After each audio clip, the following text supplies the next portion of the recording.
nuestro ciclo de lectura y discusión de la obra de José Carlos, en particular el periodo de ciclo de conferencias que él dio a regresar de Europa, conocemos como Historia de la Crisis Mundial.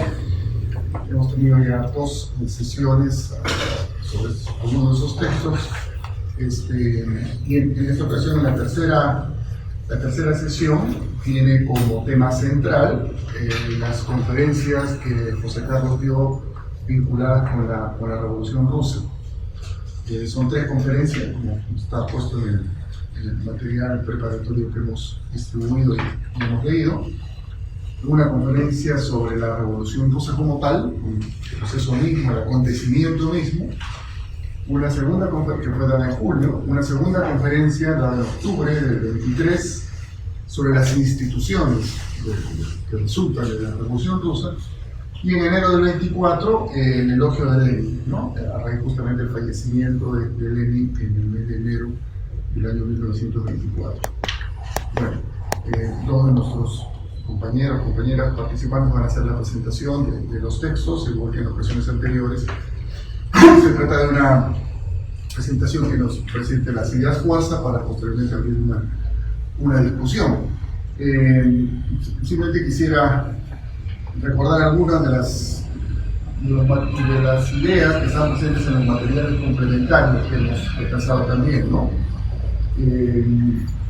Lo que hemos hecho es extractar algunos textos y algunos episodios también de la vida de José Carlos antes de su viaje a Europa, en los cuales hace referencia a la Revolución Rusa, ¿no? Es importante esto porque, una vez más, la idea de que José Carlos se dijo marxista, revolucionario y todo lo demás en Europa es una idea equivocada, y justamente estos textos nos muestran que quizás sin la coherencia que pudo tener después, ya hubo, ¿no? Inmediatamente se produce el evento de la Revolución Rusa, una identificación, más que una simpatía, un nivel de identificación, dado que José Carlos justamente en esos meses, en esos momentos, el 17 es un año clave de ruptura, ¿no? Con el régimen oligárquico, no porque fuese parte de él, sino con los valores, con la sensibilidad, con fin, lo que era el ambiente de la sociedad oligárquica limeña, la cual de alguna manera José Carlos como periodista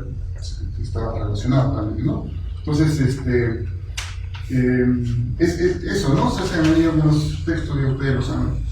Pero aquí puse por delante un epígrafe de Jorge Basadre del año 29, para que tomase conciencia de cuál es un poco la sensibilidad del momento frente al tema de la revolución en Perú, más allá de la identidad marxista, socialista, comunista, lo que fuese de los personajes. Había una generación, un par de generaciones incluso, porque está la de José Carlos propiamente dicho, la de Basadre, que son 10 años de diferencia, más o menos, que sí, que siente que está viviendo un momento revolucionario, que entiende que hay una cosa que se llama revolución, ¿no? Y que la historia avanza así, ¿no? Y ese texto de la iniciación de la República, justamente, es un texto en el cual está ubicado en un contexto en el cual Jorge Basadre hace la crítica de las teorías evolucionistas sobre el origen de la República, ¿no? O sea, la crítica en el sentido de algo así como que la independencia fue prematura, ¿no? De que en realidad se debía haber esperado una cosa más evolutiva, ¿no? Y Basadre dice, no, pues es una historia, ¿no? Es así. A veces, ¿no? Dice, a veces la historia se realiza a través de algo terrible y bello, doloroso y formidable, que se llama revolución. Basadre es considerado un historiador de corte más bien liberal, progresista, pero que tenía muy claro el papel de las rupturas en la historia, ¿no? Eso lo tenía clarísimo. Yo recomiendo siempre leer esa extraordinaria conversación Basadre-Macera. Es realmente impresionante, ¿no? Por la erudición de ambos, pero además por la forma natural como Basadre entiende, ¿no? Los procesos, su valoración de la revolución rusa, etc., ¿no?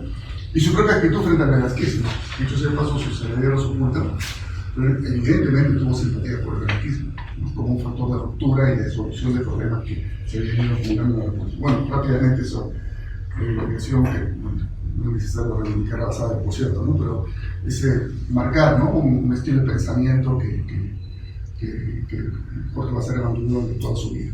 Bueno, entonces ahí están las referencias, ¿no? De distintos momentos en los cuales el joven cronista con crónica, hace referencia a la Revolución Rusa, una simpatía por algo que significó una gran ruptura en la historia, ¿no? Y esta curiosa anécdota, ¿no?, de que el día que Lenin está tomando el poder en Petrogrado, Mariátegui está preso por el escándalo del cementerio, ¿no?, por la historia de la bailarina, ¿no? Ustedes seguramente conocen, es una anécdota interesante.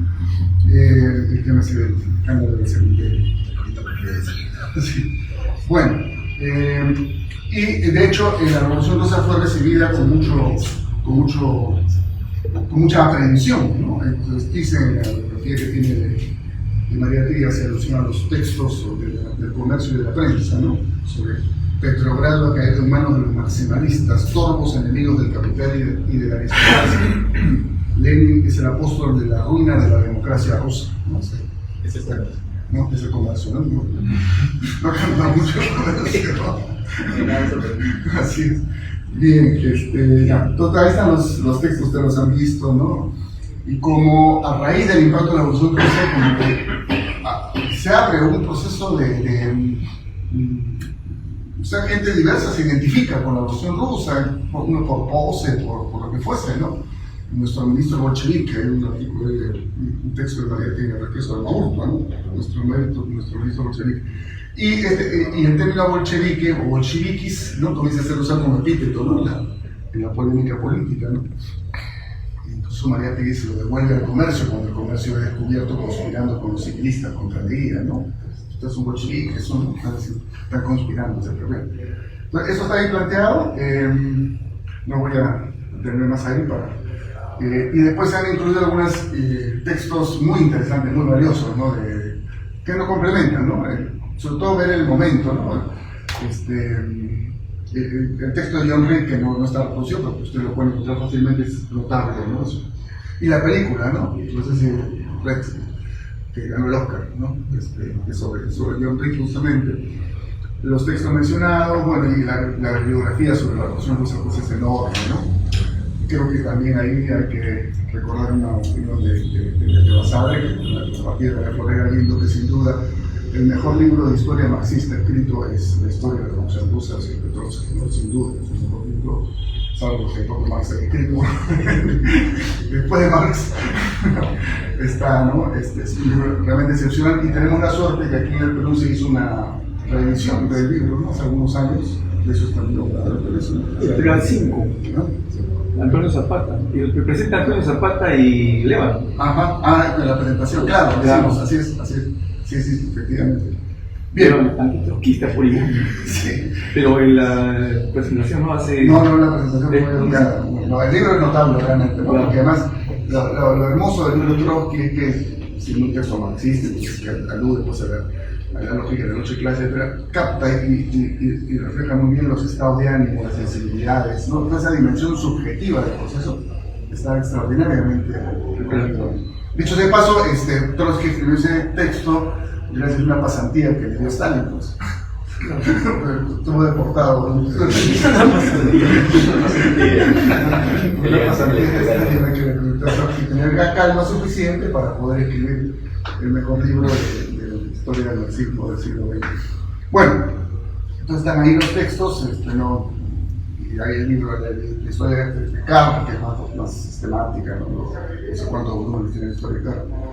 En fin, eso está ahí. Y yo simplemente una idea final, para dejar paso a nuestros compañeros que nos van a presentar los textos propiamente de Mariátegui sobre la Revolución Rusa.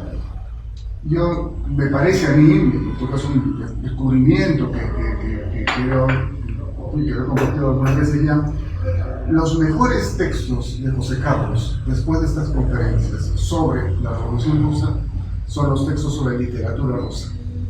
¿Sí? O sea, realmente si alguien quiere ver, conocer la opinión de José Carlos sobre la revolución, la construcción del socialismo, el poder soviético, los conflictos y todo, eso está extraordinariamente reflejado en una serie de artículos de Mariátegui sobre novelas rusas, sobre poetas rusos, etc., ¿no? En particular, el texto cumbre ahí es el comentario que hace a la novela de Bulgakov, El cemento, ¿no? El cemento es que probablemente una de las mejores novelas escritas en los años 20 en la Unión Soviética, en Rusia, que después sufrió todos los avatares propios de la década siguiente, creo que al final se mantuvo, en algún momento incluso lo recortaron a sus párrafos y cosas, ¿no? Pero la novela se mantuvo y el autor se mantuvo durante toda esa década. Pero el comentario de José Carlos al cemento es realmente excepcional, ¿no? Como reflexión. Pero en fin, eso ya como un comentario final. Bueno, sin más preámbulo, entonces, espero que nuestros amigos nos hagan la presentación de lo que nos presentan como ideas motivadoras para nuestro intercambio.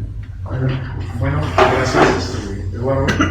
Yo quisiera, antes de empezar, hacer una breve digresión a propósito de lo que comentas acerca de literatura, porque justamente este episodio, cuando leía la introducción con el episodio de Ruskaya y luego el paso de la Revolución Rusa, pensaba justo en esta sensación de novedad que hay en el ambiente acerca de lo que implica Rusia en ese momento, ¿no? Porque es José Carlos lo describe como un acontecimiento que llama la atención de todo el mundo, más allá de cómo cada uno se acerca a eso.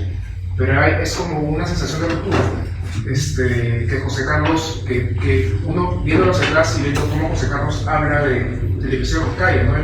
Él habla de que cómo hace eso, porque sentía que no estaba pasando nada, ¿no? O sea, hay una sensación de letargo, una sensación de agotamiento, de cansancio, que de algún modo explica por qué este acontecimiento ocurre un lado realmente ajeno a esa realidad, causa tanta conmoción en todo el mundo, y que de algún modo también va a explicar lo que él va posteriormente a asumir con el tema de la revolución, no solamente como una ruptura política, sino una ruptura subjetiva, ¿no? Y su relación con las vanguardias artísticas y eso, ¿no? Y para terminar ese comentario, justo recordaba cuando hablaba de la literatura, lo que decía José Rico acerca de que él decía de que si quieres comprender la sociedad tienes que leer literatura, ¿no? Leer Dostoyevsky, de a los grandes novelistas rusos, porque la literatura te pinta la sociedad y la política te lo facilita, ¿no? Y esa idea de la literatura como fuente de conocimiento me parece que también está presente en Mariana. Bueno, con Marx hemos decidido ir texto por texto. Vamos a empezar con el primero, que es la quinta conferencia. Y quisiera empezar un poco señalando de qué va, ¿no? Esta es una exposición, para usar los términos de José Carlos, una exposición elemental, ¿no? Él habla de que se ha escrito mucho sobre la Revolución Rusa en la prensa, pero él piensa en su público, eso es importante, piensa en su público porque él plantea una presentación que, si bien para otros podría ser redundante por la cantidad de información que hay, él cree que es necesario presentarlo a este público que se hace en las universidades populares de manera didáctica y en tono narrativo, ¿no? Él dice, hablaré en periodista, ¿no? Entonces, creo que un primer aspecto a resaltar me parece que es también no solamente lo que José Carlos va a plantear, sino la manera en cómo él sigue comunicar las ideas, ¿no? Es un tono horizontal, es un tono transparente, es un tono directo, es un tono reporteril y casi de esa moda crónica, ¿no? Sin que ello sustituya justamente la necesidad de análisis político. Porque a pesar de que dice que va a contar una historia, va a narrar los hechos, me parece de que hay un claro filo de análisis de coyuntura de lo que está pasando en ese momento, ¿no? De lo que ha pasado desde la asunción de Kerensky hasta el estallido de la revolución bolchevique, ¿no? Dicho eso, y bueno, también plantea una crítica a los intelectuales. Justamente él asume este tono reporteril, este tono de comunicación narrativo, porque él menciona de que hay intelectuales que no han sabido comunicar bien las ideas y que más bien critica como caricaturas de ideas o intelectuales, ¿no? O sea, esa escisión, esa manera de cómo piensa la labor intelectual, José Carlos, me parece que también es interesante que alguien por esto, ¿no? Entonces voy a dividir la exposición básicamente en 5 puntos, conforme he podido identificar según las secciones que creo que están presentes en el ensayo. La primera es una aproximación general al gobierno de Kerensky, una caracterización de ese gobierno. La segunda es la composición de las fuerzas políticas existentes, ¿no? De los partidos que estaban presentes en esa coyuntura. La tercera es la identificación de las limitaciones del gobierno de Kerensky para entender las demandas sociales que estaban presentes en esa época. La cuarta, las consecuencias de su política. Y la quinta, cómo esas consecuencias derivan de salir de los muchos, ¿no? Entonces voy a empezar con la primera. Y empiezo justamente señalando cómo habla Marelli acerca de Kerenski como un gobierno de coalición, ¿no? Es un gobierno que él básicamente presenta como un gobierno ni chicha ni limonada, un gobierno que tranza con todos, que negocia con, bueno, no con todos, ¿no? Con determinados grupos. Y es un gobierno, digamos, que en términos de hoy podría ser un gobierno de centro radical, ¿no? Un gobierno de conciliación, ¿no? de coalición, son dos juegos de palabras, que involucran a los socialistas revolucionarios, los mencheviques, los cadepes y los liberales, ¿no? Que básicamente son los grupos medios de opinión pública. No estaban evidentemente los ni monarquistas ni reaccionarios, es decir, el ámbito de la extrema derecha, porque eran las fuerzas políticas que habían apoyado al zar. Y tampoco estaban los bolcheviques y lo que llaman los maximalistas, ¿no? O sea, la extrema izquierda, ¿no? Era un gobierno, efectivamente, una coalición de centro radical, ¿no? Es un gobierno, por lo tanto, que señala como un gobierno de ficción, es un gobierno que no es revolucionario, porque un gobierno revolucionario para Mariátegui es un gobierno de facción, ¿no? Un gobierno de partido, un gobierno que apuesta por el poder, por la toma del poder de un determinado grupo social que para ser revolucionario requiere ser representativo justamente de la masa, ¿no? Del pueblo, en este caso de la clase proletaria, ¿no? Y Kerenski, como es evidente por la forma en cómo implementó sus políticas de coalición, no encarnaba realmente los intereses de las clases trabajadoras rusas, ¿no? Entonces, esa es básicamente la figura que pinta Mariátegui en la primera parte, o lo que yo explico con la primera parte. Y dicho eso, ya luego de ese momento plantea un poco el panorama, ¿no? O sea, cuáles son las fuerzas que existen desde ese momento, ¿no? Dentro del gobierno de Kerenski, y él menciona 4, ¿no? Están los mencheviques, que llaman minimalistas o colaboracionistas, están los socialistas revolucionarios, que es básicamente la derecha progresa y la izquierda pro-bolchevique, están los bolcheviques maximalistas, donde ahí están Lenin y Trotsky, ¿no? Y están los anarquistas, ¿no? Y él dice de que los socialistas están desarrollados, están distribuidos en las 3 primeras corrientes. Y acá hace una muy interesante, ¿no? Porque dice identificar justamente cómo es que ese desplazamiento de fuerzas también implica una representación parcial de determinados grupos sociales, ¿no? Habla de que los mencheviques y los socialistas claramente dominan el campo, o sea, los trabajadores agrarios. Y bueno, eso da pie a que el tema también del dónde está la identificación de los trabajadores del proletariado también o sea, hay claramente una división entre trabajadores agrarios y trabajadores familiares, ¿no? Que están básicamente en las ciudades, que piden también pensar en un movimiento unitario, ¿no? Entonces hay un campo, digamos que dividido, con diversas fuerzas que están disputándose la representación de esos grupos sociales, y justamente el desafío de la revolución bolchevique va a ser intentar hacerse del apoyo de estas masas que están descarriadas, esas fuerzas descarriadas, para poder impulsar un gobierno revolucionario, ¿no?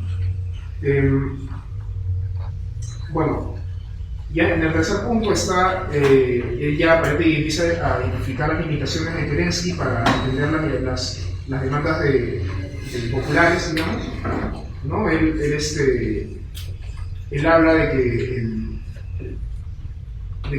bueno, Kerenski estaba, no tenía capacidad para responder a las demandas, principalmente de paz y redistribución de tierras, porque en primer lugar él estaba atado de manos por varios lados, ¿no?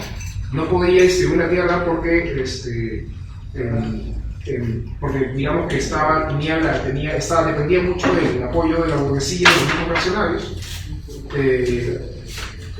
También dependía también de la alianza de cadentes y liberales, ¿no? Tampoco podía ir demasiado lejos o romper demasiado con el poder autónomo porque estaba supeditado también a los aliados alemanes, ¿no?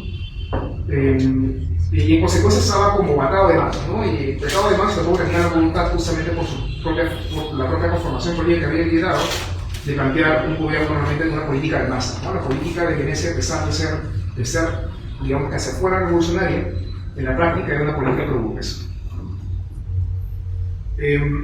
Y bueno, también Marcia lo planteé con mayor detalle, pero para no quitar mucho tiempo, bueno, luego de que habla justamente de estas limitaciones propias de la conformación política del gobierno de Kerenski, él habla de cómo es que esas limitaciones también implican consecuencias a raíz justamente de su propia dinámica interna, ¿no? Y él justamente habla de que en ese momento toda la sociedad rusa básicamente, al menos el campesinado y los defensores estaban por la paz y estaban por la unidad campesinada por el tema de la distribución de tierra, ¿no? Pero como Kerensky estaba apoyado en estos grupos reaccionarios, no podía hacer nada de eso. Digamos que él toma una decisión que puede parecer errática y que lo pongo como tal, que es esta ofensiva el 18 de junio, ¿no? Donde declara un nuevo enfrentamiento contra el ejército austro-alemán, que al final fracasa y que provoca un descontento masivo y un anhelo de paz inmediata, ¿no? O sea, digamos que este acto justamente de convocar esta mala lectura de Kerensky, la situación de que en un momento en donde la gente quiere paz, él lanza una ofensiva contra Alemania, digamos que aumenta el descontento social y hace que los anhelos de paz crezcan. Hay una represión desbocada de Kerensky hacia los bolcheviques, y eso finalmente va a dar pie a la insurgencia de Petrogrado, ¿no? Entonces es interesante también ya finalizar con la cuestión del estallido, ¿no? Que el estallido en términos de Mariátegui es un estallido que se da justamente a partir de la respuesta que hace el gobierno de Kerensky a la constitución del Comité Militar Revolucionario, ¿no? Que da un poco la renuencia de Kerensky aceptar de que hay una existencia de dos estados mayores, ¿no? Esta política de Kerensky de reprimir y también de procurar aislar a los soviets, ¿no? Hace de que finalmente se genere una reacción y de que finalmente se haga la revolución bolchevique. Entonces, hasta ahí planteo el resumen, un poco por mi parte, de las ideas principales, y tal vez más tenga algo que agregar. Sí, yo creo que igual Raúl ha hecho un barrio bastante importante sobre lo que es el texto. A mí me gustaría de repente enfatizar en algunos puntos que menciona Mariátegui, términos también que me parecen importantes incluso para reflexiones acerca de la actualidad, ¿no? En primer lugar, Mariátegui parte haciendo, como lo denomina él, un examen de lo que es el gobierno de Kerensky, ¿no? Que denomina también un gobierno de los regímenes medios, ¿no? De lo que serían las clases medias, ¿no? Y también utiliza para catalogarlo como un gobierno de la conciliación. Y creo que es importante tener en cuenta este término para entender también las repercusiones en la práctica de tener un gobierno de la conciliación, sobre todo en este contexto revolucionario. Mariátegui plantea casi a modo de pregunta, ¿no? ¿Qué es lo que se espera de un gobierno revolucionario? Entonces, dice, parte señalando que lo que no se espera es que el gobierno que sea conciliatorio precisamente, ¿no? Sino que más bien responda a los núcleos revolucionarios, ¿no? Que responda a las demandas de esos núcleos revolucionarios, ¿no? Y que es lo que no se daba precisamente en el gobierno de Kerensky, ¿no? Que a razón de como dijo Raúl, transar, negociar con diversos grupos, finalmente estaba como que atado de manos, ¿no? Y no podía implementar las políticas que precisamente exigía la población en ese momento, ¿no? Existía un descontento bastante generalizado y quizás en el campesinado se reducía pues en estos dos puntos grandes, ¿no? Estas dos demandas de paz inmediata y también la repartición de tierras, ¿no? Que eran precisamente dos demandas que no podía atender el propio gobierno de Kerensky por ser un gobierno conciliatorio, ¿no? En primer lugar decía, repartición de tierras no, precisamente porque había conciliado con la burguesía y demás, liberales, y entonces no podía atender porque sería pues ¿no? un atropello, ¿no? Porque lo consideraba así, ¿no? Y por otro lado, la paz inmediata tampoco, porque había sido, era como, estaba protegido por los aliados, entonces por las potencias aliadas, entonces tampoco podía responder esa demanda. Entonces, luego, Mariátegui utiliza, me parece importante de repente también diferenciar, ¿no? Entre un gobierno evolucionista y revolucionario, ¿no? Este tipo de prácticas conciliatorias y demás podrían utilizarse en un escenario evolucionista, ¿no? Pero no era el contexto sobre el cual se narra bueno, este escenario, ¿no? Posterior a la caída del régimen zarista, ¿no? Entonces no correspondía a ese tipo de actitudes, ¿no? Entonces, sin embargo, hace énfasis en que no era suficiente igual para este estallido que viene después el descontento de los campesinos. O sea que si únicamente se hubiera circunscrito al tema del descontento de los campesinos, no se hubiera dado este estallido que luego vemos después, ¿no? Que un punto relevante en esto es el descontento propio también del ejército, ¿no?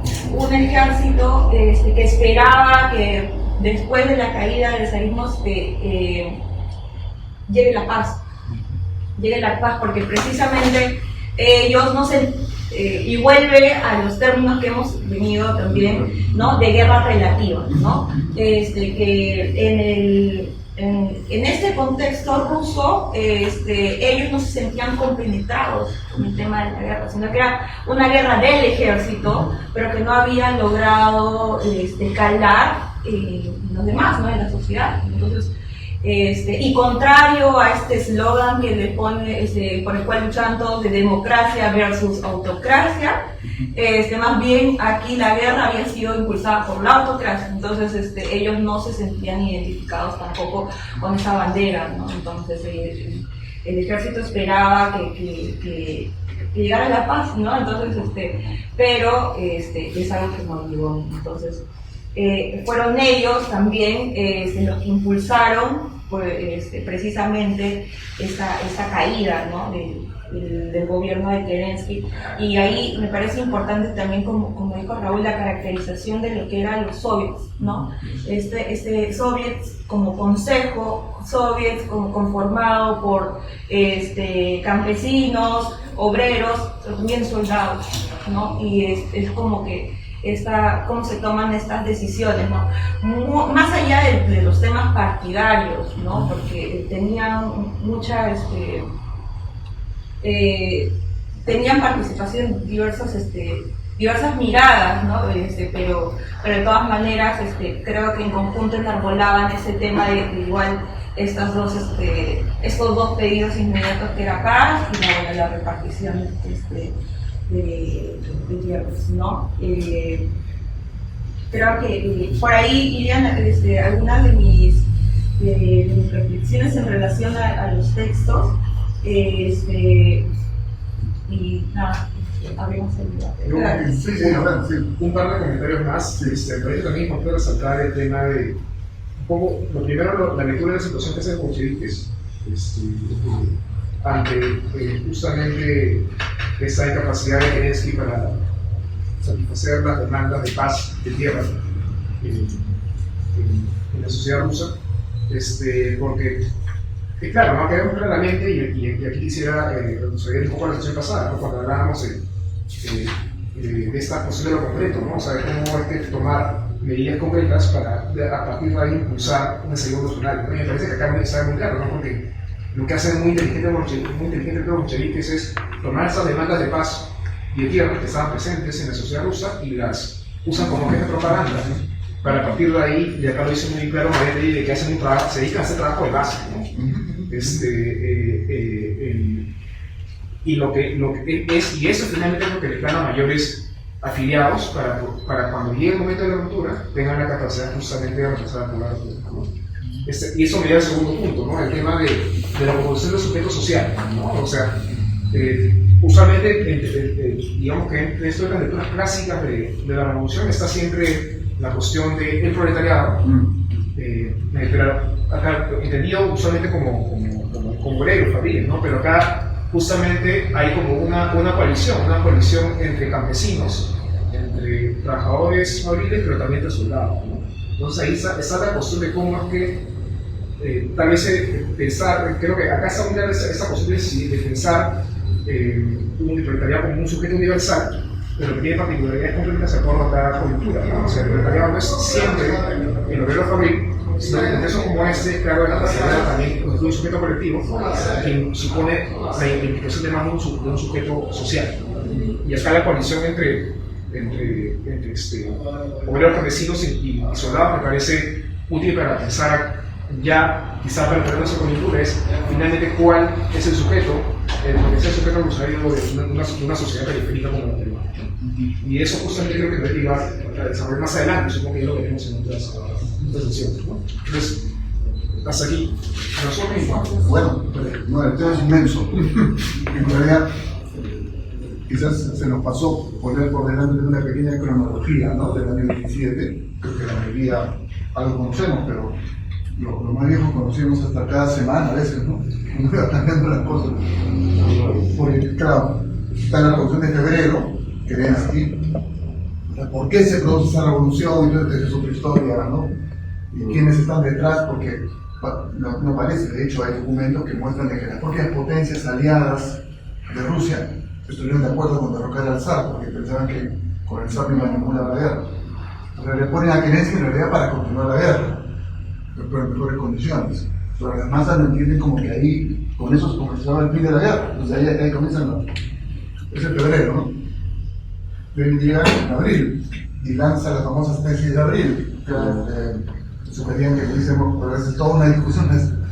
Y las tesis de abril son una posición absolutamente minoritaria, ¿no? O sea, lo pifian, lo consideran traidor a la patria, ¿no?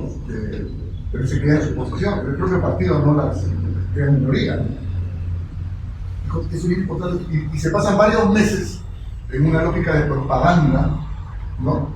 Él va a diferenciar claramente propaganda de agitación, propaganda de difundir, por agitar ya, por poner tareas concretas, y la tarea no es derrocar al gobierno en esos primeros meses, es la tarea de propaganda, ¿no? Todo el poder de los soviets, todo el poder de los soviets, todo el poder de los soviets, ¿no? El gobierno, aislar al gobierno de Kerensky. Después viene esa ofensiva que te he mencionado, que muy fallida, que también es un desastre para el gobierno.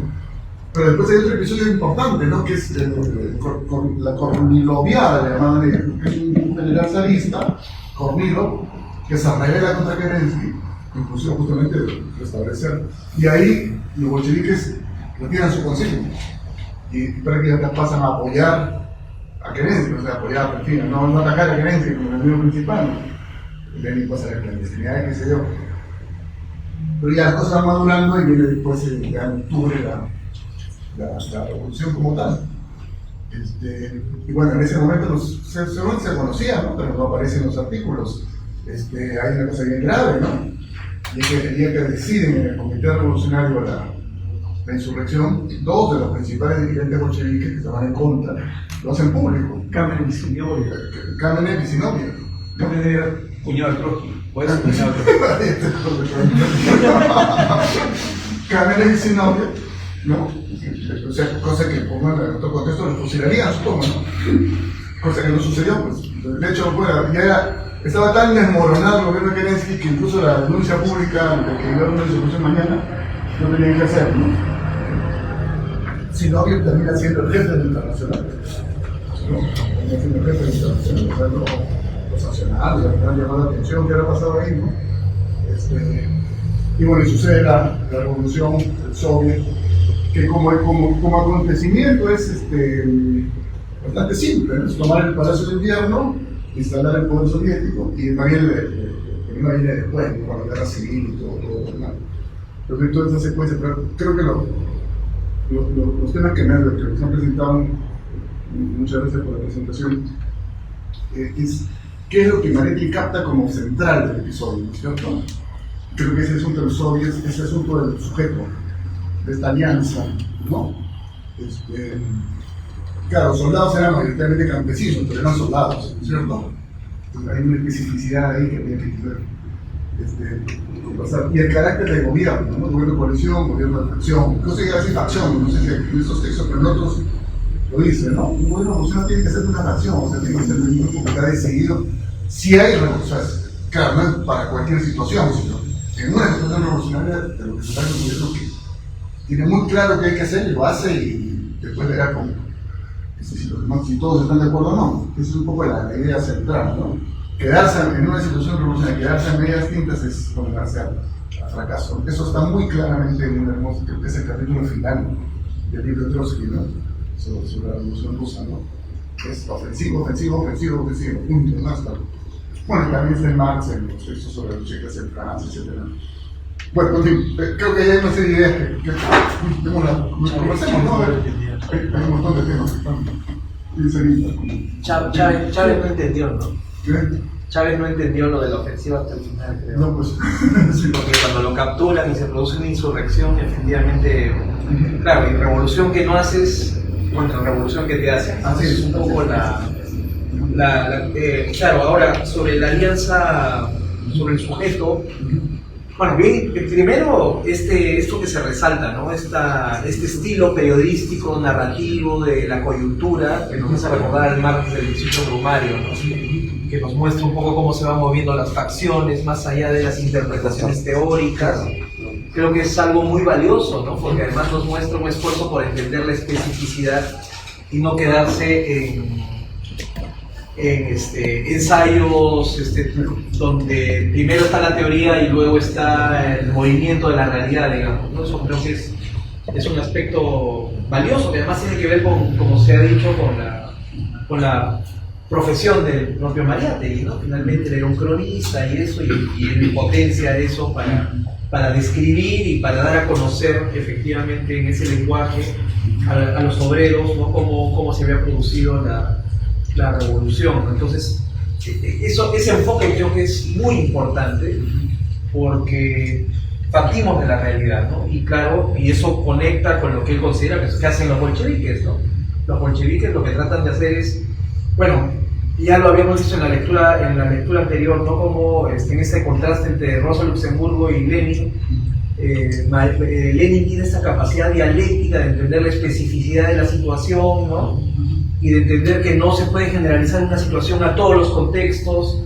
Eso creo que es bien potente también, ¿no? Y parte de la realidad misma, y esta capacidad de Lenin de convertir, digamos, esta guerra interimperialista en una guerra civil, ¿no? De alguna manera, en transformarla en una revolución finalmente, y entender efectivamente las consignas que en otro contexto seguramente Lenin efectivamente se hubiera sido condenado por antipatriota, traidor a la patria, ¿no? Pero en el contexto ruso, ¿no? Como dice además, con una guerra, ¿cómo era? La guerra, no era guerra total, ¿no? No era, perdón, ¿ah? Claro, era una guerra relativa desde ese punto de vista, en el ejército, pero no había calado en la sociedad rusa exhausta, hambrienta, ¿no? Entonces creo que eso también es bien interesante, ¿no? Cómo se logra captar esa especificidad y en esa especificidad cómo se constituye el sujeto revolucionario, ¿no? Cómo se identifica y se trabaja en forjar esa alianza donde se combina a la vanguardia, que es el partido, el proletariado, que no es muy grande tampoco, ¿no es cierto? El sector campesino y el sector de la fuerza también, ¿no? O sea, creo que es clave también esa alianza con el sector militar, ¿no? Con los soldados, ¿no? Del pueblo, digamos, ¿no? Cosa que, digamos, también en otros procesos revolucionarios se ha entendido, ¿no? No sé, yo pienso en el caso boliviano reciente, donde se produce esta confrontación entre el ejército y la policía, ¿no? No sé si se acuerdan cuando ya estaban en pleno caos, ¿no? O la manera en que en el caso venezolano, digamos, más allá de lo que opinemos sobre el caso venezolano, ¿no? Viene la derrota de los años 60 de las guerrillas y la izquierda dice, bueno, no vamos a poder derrotar militarmente este ejército, ¿no? Pero lo que tenemos que hacer es trabajar dentro del ejército para crear ahí una corriente transformadora, revolucionaria, que es un poco lo que finalmente termina siendo Chávez, ¿no? Pero bueno, ya, entonces eso también creo que es bien importante, ¿no? Y esta capacidad de entender la situación concreta, ¿no? Y no quedarse, no, si no es proletariado por contigo no voy, o sea, eso me parece bien interesante.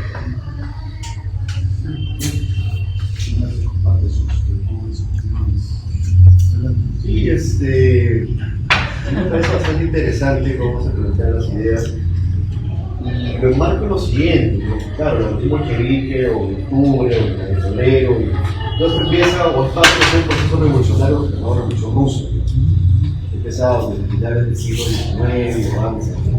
Todo esto, un momento clave es 1905, y esta debate que profesor Luxemburgo hace poco comentaba este texto que se hace 2021, traducido por primera vez en español, que es esto de Hacendados Influyente y Gobierno Provisional, de Luxemburgo. aunque los prólogos se aprovechan también para poder ver ese proceso en relación a lo que estaba pasando en Chile, por el proceso constituyente del 19. Entonces, eso de ahí me hace pensar en cómo se construye partido político. Porque si bien es claro, una cosa es el análisis inmediato, coyuntural, y de acuerdo a las tácticas políticas que implementan las organizaciones políticas, también hay que ver que en realidad tiene que entrever, y lo ha dicho el compañero en su exposición, que hay un proceso de construcción. O sea, no es, digamos, algo que aparece un partido y tengo las consignas, calzo inmediato, que normalmente ocurre, pero también un proceso previo que le da el carácter, digamos, es un poco el carácter de clase a una organización política. Por eso también se menciona ahí la representación que tiene cada una de las alternativas políticas, los anarquistas por un lado, los socialrevolucionarios por otro lado, internamente también sus diferentes posiciones, ¿no? También cómo le va coqueteando, digamos así, al sector más revolucionario de los socialrevolucionarios, los bolcheviques, ¿no? Entonces, se va uno dando cuenta que en realidad no solamente son los partidos de consigna, sino también que los partidos responden a intereses sociales, de clase, ¿no? Que van apareciendo y que finalmente tienen, en cierto modo van determinando ello es quién apoya a quién en realidad en ese momento puede, digamos, coincidir, ¿no? Quién está midiendo en ese momento, quién puede calcular bien, para poder, digamos, desarrollar el siguiente momento del proceso de toma de poder.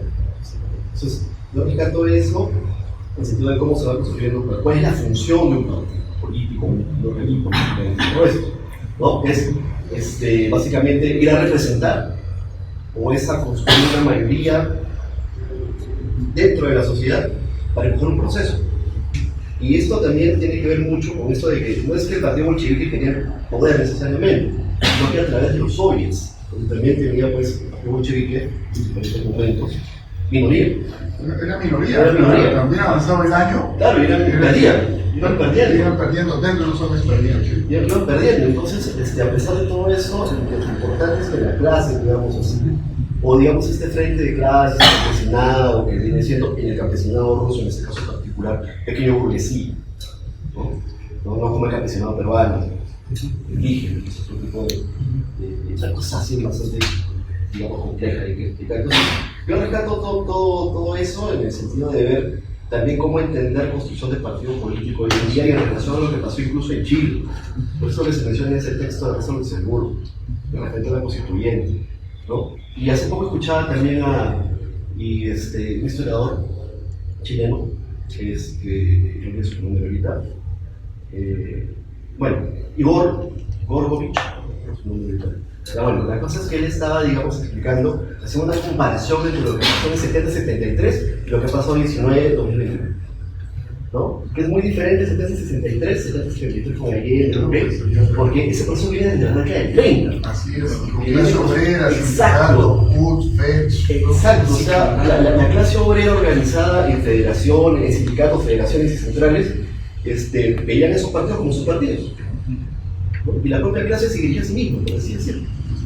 Y eso va, digamos, a dar por resultado la victoria de López, lo cual no ocurre en el 19 en Chile, el 19-21, no ocurre eso. Más bien se pierde porque no hay una orientación política, digamos, clara, o una unidad de partidos políticos que en realidad partan de esa gran movilización diversa de sujetos, ¿no? Todo esto. Y eso, digamos, enlaza muy bien a todo esto, porque en este momento en la Revolución de Octubre, la Revolución bolchevique, se puede lograr que podamos tomar el poder, pasar a la siguiente etapa. Pero eso no se permite. A mí me llamó mucho la atención el tronque que existe del sector de los bolcheviques y también del Partido Social Revolucionario con los sectores rurales. Yo creo que eso se inscribe en una tradición que Rusia siempre ha tenido de populistas rusos.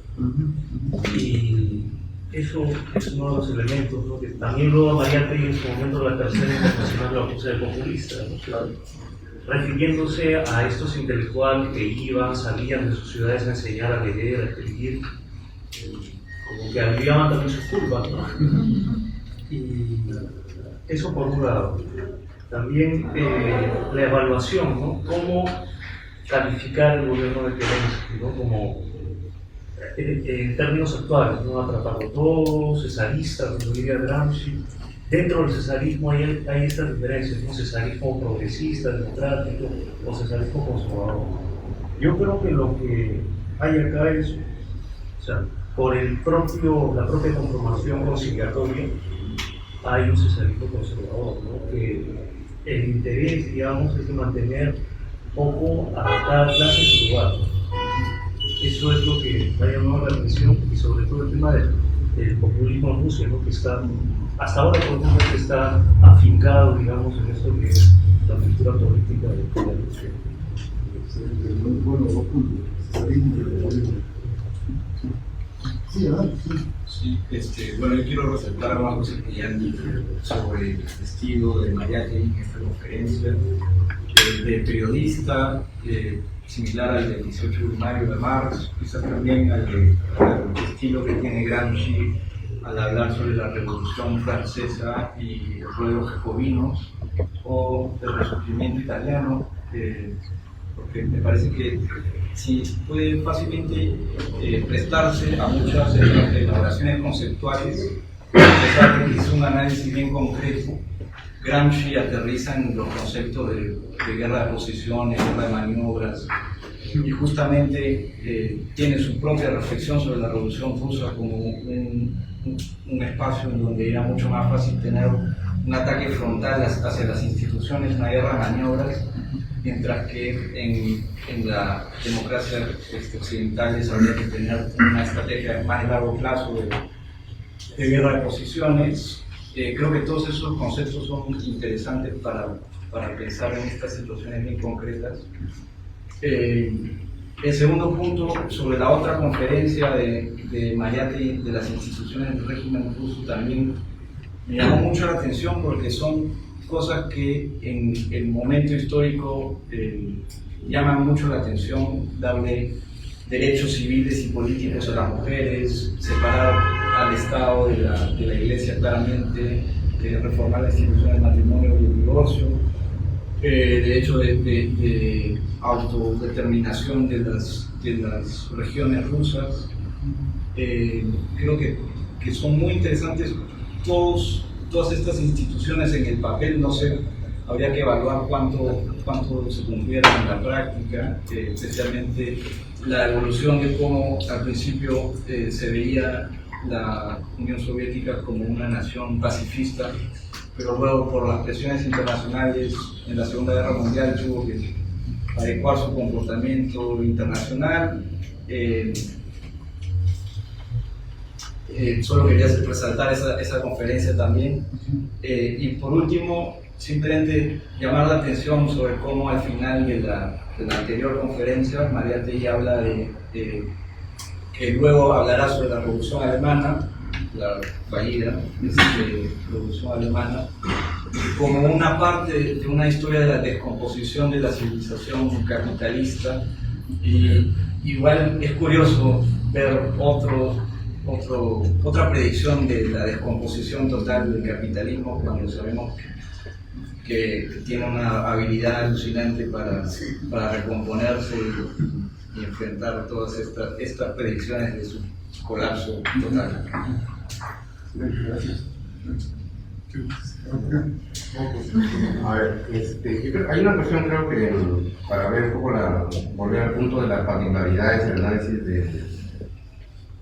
de Mariátegui, ¿no? Si ustedes se fijan, hay en términos históricos dos elementos fundamentales que siempre se analizan en la revolución bolchevique. Una es el preludio, que fue la revolución del año 5, ¿no? O sea, cualquier libro de historia de la revolución rusa de hoy en día parte, por lo menos, o sea, si no se remonta a los populistas rusos, se remonta al preludio que fue el año 5.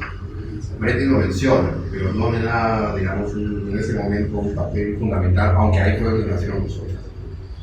Y lo otro es el contexto de la guerra imperialista, ¿no? O sea, está también presente, se habla de los tratados secretos que se mueven, ¿no? Justamente tras bambalinas y que implican el comportamiento de los partidos, el gobierno popular. Pero digamos, a lo que voy es que creo que lo importante en esta conferencia, María quiere poner el énfasis para mostrar la especificidad misma del caso, o sea, de esta versión de la 17.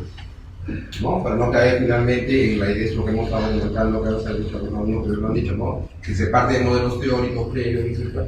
Sino que sencillamente dice, vamos a ver específicamente, ¿no? En el caso de los actores y en el caso de las posiciones de estos actores. Lo segundo es lo que también se ha dicho, es el análisis de clase, ¿no? O sea, ahora, bueno, mucha gente en la izquierda, uno le hace leer los documentos antiguos y algunos más recientes y dice, por ejemplo, para el Perú, dice, la clase burocrática burguesa de no sé qué, y dice, bueno, ¿de dónde Nietzsche sacó la conclusión de que esta clase se llama así y de cuáles son las características que tiene, ¿no? Dan por sentado que es eso. ¿No? En este caso, cuando Mariátegui y la gente que decía el partido cadete representa a la Revolución Liberal, a los industriales de tal, cual, no sé qué, si son de los ferrocarriles, que son además tan endeudados con el capital francés y el capital alemán, o sea, tienen clarísimo, ¿no es cierto?, que ese, el carácter de clase es el partido, ¿no? O sea, acá en el Perú pareciera que, bueno, en fin, estructura de clases. ¿Qué cosa hay, no? O sea, ¿no? ¿Cómo se representan los partidos políticos en relación a la estructura de clases y por lo tanto para explicar, o sea, por su propia formación histórica, ¿no? Por eso su comportamiento en el año 5 es importante para ver ese comportamiento histórico y su relación obviamente con el capital foráneo y su papel en la guerra también, pero lo fundamental es el origen histórico de estas clases y su representación política, ¿no? O sea, renovación medieval, popular, o sea, ¿quién representa? ¿Qué son estas realmente? O sea, dice, o sea, si usamos la nazi de Mariátegui, ¿no? Son una panda de gente mediocre, no sé qué, no sé cuánto. ¿A qué clase representan, no? Una clase realmente formada, inteligente, con interés de decir, ¿no? No, o sea, ¿qué cosa es, no? Entonces, lo cual obviamente, como también podríamos ir diciendo, orienta a Mariátegui un poco a pensar la realidad propia del Perú, ¿no? O sea, ese problema lo planteamos claro cuando uno lee los ensayos y analiza la estructura de la economía peruana, etc., ¿no? Se nota mucho mejor, ¿no? Entonces, la especificidad, creo que es el elemento, se ha dicho acá, creo que hay que observar la especificidad para entender este caso, ¿no? El fenómeno. Lo otro me parece relevante es que, claro, ahorita está hablando ya del año 23, cuando se han descubierto una serie de cosas que en ese entonces no se sabía. Por ejemplo, se sabía que habían tratados secretos, pero no se sabían cuáles los términos, en fin, una serie de cosas que luego él puede incorporar, o sea, como siempre, a posteriori no puede incorporar, pero que en el momento de la acción tú lo intuyes, lo sabes o no. Entonces, el tema de la acción política como una incertidumbre cotidiana, o sea, que tú tienes que ir midiendo, ¿no es cierto? No es claro, ahora ya lo sabemos, ¿no? Yo también hacía tú, ¿no? Pero esta cuestión del papel, por hecho del partido, etc., creo que es fundamental. Nació una idea equivocada como que el partido bolchevique era el partido, funcionó muy bien y que además para poder tomar el poder tuvo mayoría, como se ha dicho. No solo no lo tuvo. La gracia de lo que ocurrió en octubre y noviembre, en el calendario, es que lo que hacen los bolcheviques es movilizar a los grupos, o sea, a los soviets de Petrogrado y tomar el Palacio, o sea, tomar las instituciones, los locales, o sea, las instituciones de tanto, hasta esta cuestión, y luego van al segundo congreso de los soviets y le dicen, aquí está el poder. O sea, no es que ellos tuvieran mayoría en el segundo congreso de los soviets, no lo tenían. O sea, no es esa idea de que, además un país gigantesco, dividido, fraccionado por la guerra, etcétera, donde todo lo que se publicaba en Petrogrado se llegaba a todas partes de los rincones de la guerra. No. O sea, esa idea de la revolución como el partido que logra la mayoría en el control, ¿no? la adhesión de la población, etcétera, se va completamente abajo, ¿no? Y hay un elemento interesante, ya que está hablando de asamblea constituyente. justamente, Una convocatoria. justamente, una de las cosas que a eso voy. O sea, a lo que voy es que ese contexto, la Asamblea Constituyente no era un elemento fundamental de la demanda popular, ¿no? Como una salida a la crisis, ¿no es cierto? Sino que más bien se convirtió en una herramienta posteriormente de lucha política entre los bolcheviques, que son unos bárbaros, etcétera, que la democracia occidental es la alternativa para Rusia y no la revolución, ¿no?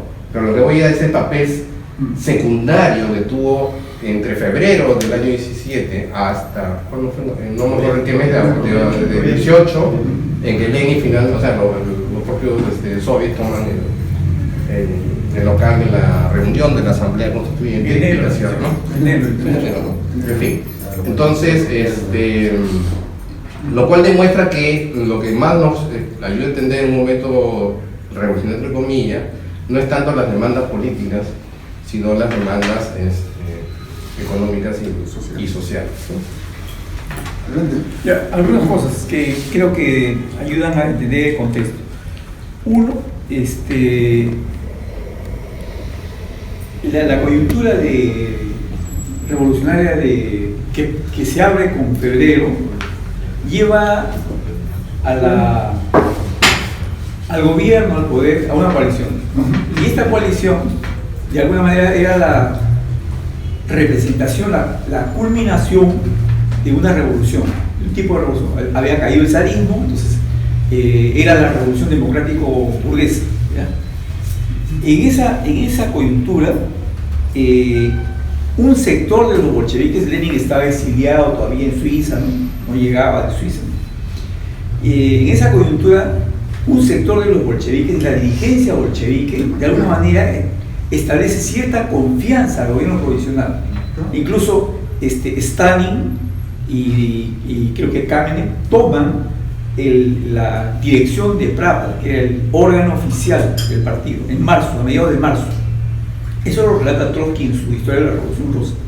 Y entonces escriben cosas que dan a entender que hay algunas posibilidades todavía.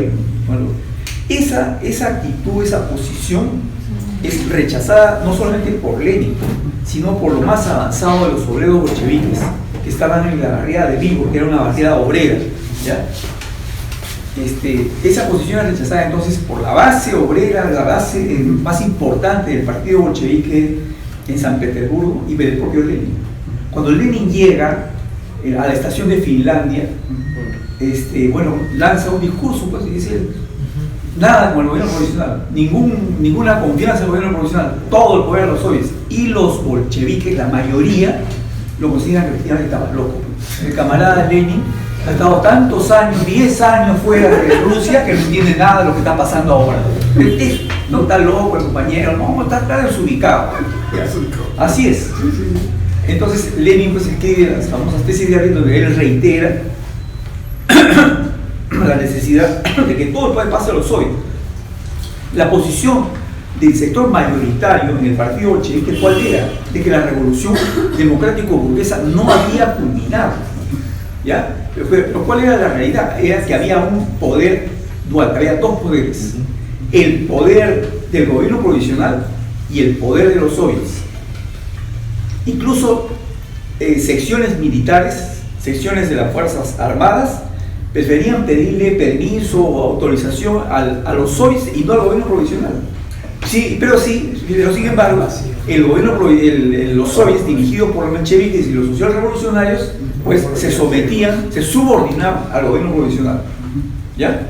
Entonces para Lenin era muy claro, el poder estaba en los soviets, en la clase obrera, en los soldados, no en el gobierno provisional. Por eso la consigna era todo el poder a los soviets. Ahora bien, entonces todo el poder por lo tanto todo el poder a la clase obrera, porque los soviets eran mayoritariamente de obreros y soldados y campesinos, ¿ya? Ahí hay un problema de la táctica, de la que yo en la sesión pasada hice una introducción. Yo les hablaba de que los bolcheviques tenían antes de la revolución de 1905 la táctica de la revolución democrático-burguesa, en tránsito a la revolución socialista. Pero ese tránsito solamente se podía ser garantizado si esa revolución era dirigida por la clase obrera. Entonces yo desde la clase pasada, yo decía, la sesión pasada yo decía que había ahí dos cuestiones, ¿no? Una cuestión era la cuestión estratégico-política, ¿ya? Y la otra cuestión era la cuestión programática. ¿Cuál era la cuestión programática? ¿Cuáles eran las tareas que un gobierno revolucionario tenía que resolver? Y las tareas eran pues democrático-burguesas, ¿ya? O democrático-revolucionarias. Resolver el problema de la tierra, resolver el problema de la paz, ¿ya? Y empezar a construir una sociedad nueva hacia el socialismo, pero que tenía que resolver una serie de problemas que puede ser el capitalismo y la monarquía no había resuelto, ¿no? Al contrario, había empeorado. El segundo problema era un problema estratégico. En ese momento, ¿cuál era el curso de la revolución? La revolución tenía que ser una revolución dirigida por los trabajadores, por lo tanto, una revolución socialista. La revolución democrático-burguesa había culminado. Todo el poder debía pasar a los sois, que en verdad representaban el poder real en esa sociedad, un poder del cual los mencheviques y los propios diputados soviéticos habían abdicado.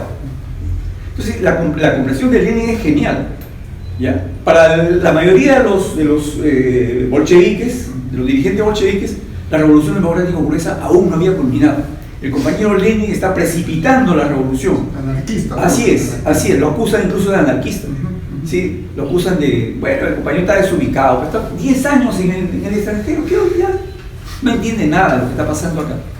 Sin embargo, Lenin, durante todo abril, se dedica a un trabajo de propaganda, de convencimiento, y derrota, bueno, o convence a la mayoría, y en finales de la conferencia final que se realiza a finales de abril, el partido bolchevique cambia el partido bolchevique de posición y pasa a la posición de Lenin. Ahora, después de la coyuntura después de la ofensiva del 18 de junio, hay otra coyuntura, ¿ya? Y que es la de la provocación que ocurre en julio. El gobierno provisional quería empujar a los bolcheviques a que se lanzaran a la insurrección armada para aplastarlos. Y Lenin se da cuenta de la intención o la mala intención del gobierno provisional de la burguesía, ¿ya? Hay unas movilizaciones y los bolcheviques son reprimidos, pero en las movilizaciones Lenin se cuida o le da la consigna a los bolcheviques de que no se precipiten las cosas, porque justamente eso es lo que quería la burguesía. A pesar de todo, se producen las movilizaciones, se produce una gran represión y los dirigentes bolcheviques, incluido Lenin, tienen que ir a la clandestinidad, ¿ya? Creo que Trotsky es capturado y llevado a la prisión. En ese momento, los bolcheviques son vituperados de traidores, de pro-alemanes, etcétera, etcétera, y su condición política se reduce a una minoría, ¿ya? Se reduce a una minoría. La intentona de Kornilov les da nuevo vuelo, pero no es verdad que ellos apoyan a Kerensky. Una cosa distinta es que ellos lo que ellos hacen es defender la revolución que estaba en curso, la revolución que había empezado en febrero, es la revolución que ellos defienden y la quieren llevar hacia adelante. Y efectivamente, tras la derrota de Kornilov, ya pues viene en octubre y la llegada del gobierno de los soviets, ¿ya? Creo que eso es importante entenderlo, ¿ya?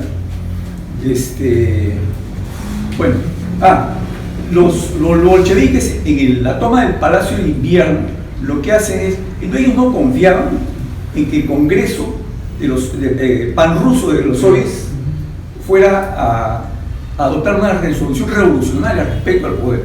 Por eso es que ellos lo que hacen es precipitar la revolución, no precipitarla, sino tomar la iniciativa, tomar el Palacio de Invierno, el Comité Militar Revolucionario, ¿no?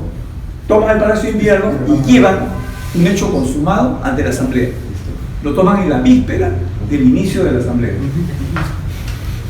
Bueno, sí, a ver, Así, tal vez algo que se puso en las notas, que a mí me parece también importante, ¿no? Sobre Mariátegui, un poco volviendo al propio Mariátegui y sus percepciones de cómo percibía estos hechos, ¿no? es sobre lo que entendemos por la política, ¿no? Esta contrastación entre la política criolla, ¿no? Ridícula incluso, ¿no? Frente a tremendos y tamaños acontecimientos, un poco lo que tú resaltabas, ¿no? Esa sociedad abúlica, sin rumbo, ¿no? O sea, frente a eso, un hecho de un lugar tan desconocido, ¿no? Tan poco conocido, tan lejano, tan brumoso, pero que sin embargo sus resonancias pues son gigantescas, ¿no? Y claro, el acontecimiento de la revolución como algo que cambia la historia y que es parte justamente de lo que supongo yo Mariátegui después asume tan vitalmente como esa necesidad de una nueva alma para una época nueva, distinta, ¿no? Y es esta alma revolucionaria y que era palpable, concreta además, ¿no? O sea, esa idea de la política con P mayúscula, digamos, y no la política esta, en fin, de cortesana que seguramente como hoy sigue siendo la política, ¿no? Eso a mí me parece también muy importante, ¿no?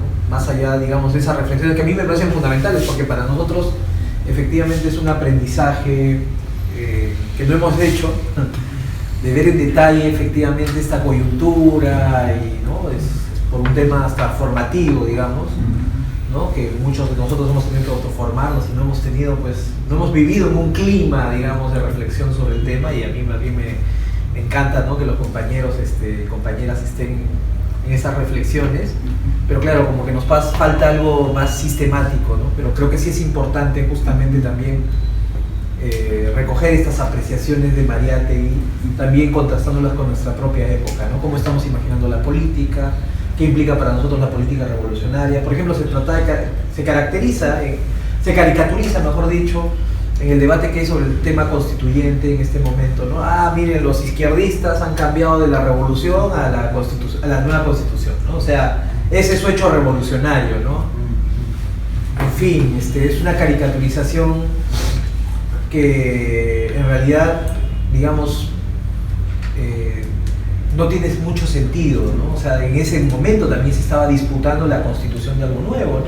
O sea, había un proceso de constitución y de construcción de una nueva sociedad. Ese debate tampoco era un debate ajeno, como lo ha planteado el compañero, ¿no? Y de hecho, para los bolcheviques el tema del Asamblea Constituyente había sido una consigna permanente durante la década de prueba. Así es, claro.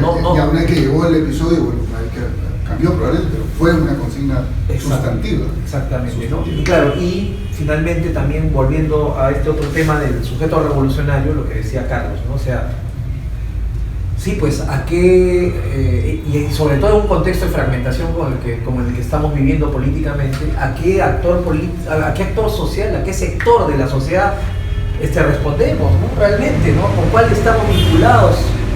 ¿No? ¿Cómo estamos construyendo ese sujeto? Es un tema totalmente relevante en nuestros términos, por supuesto, ¿no? Porque a veces pienso que nosotros queremos pues, ser como Rusia a inicios del siglo, o incluso ayer cuando conversábamos sobre el tema constituyente en Bolivia, ¿no? Y claro, nos miramos en Bolivia porque el sur del Perú se parece mucho, pero esa sociedad boliviana ya se transformó hace rato, ya no tiene las mismas características esos actores sociales.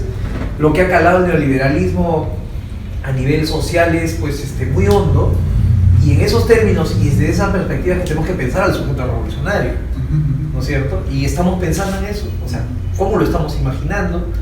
¿Con cuál nos estamos vinculando en esta fragmentación, en este conjunto de fragmentos que se llama Perú, ¿no? Y desde dónde nos estamos posicionando, ¿no? Esa es una tarea sin duda fundamental, y para mí es un momento incluso de minorías, ¿no? Creo que Mariátegui también en su tiempo sabía que la clase obrera era pequeñita, ¿no? No era tampoco tan grande, y había que trabajar con la vanguardia, saber ser minoría seguramente en un determinado momento, ¿no? Y por eso la importancia de las vanguardias y de ir construyendo ese sujeto revolucionario, estableciendo un diálogo con otros trabajadores de otras regiones, con el campesinado indígena, en fin, ¿no? Sí, un tema ahí que Álvaro ha planteado, que la década del 20, la idea de la política como voluntad es muy fuerte. Esa cita de Basadre, por ejemplo, lo muestra, ¿no es cierto? Creo que Flores Galindo que dice que ese libro de Basadre de los inicios de la República es el más bello, el más hermoso, el más apasionado de los libros de Basadre. Y permanentemente va a insistir en ese libro de que con toda su limitación, ahora que se habla tan mal de la República Criolla, el hecho de la independencia fue un hecho progresivo, fue una afirmación de una voluntad de transformación, trunca, limitada, lo que sea, ¿no? Entonces, ahora, ahí se plantea el riesgo del voluntarismo, ¿no? Porque claro, es la voluntad, pero hasta qué punto la voluntad puede forzar la realidad, ¿no? Y cuando el voluntarismo se puede transformar ya en arbitrariedad. La que se dio cuenta de eso fue Rosa Luxemburgo.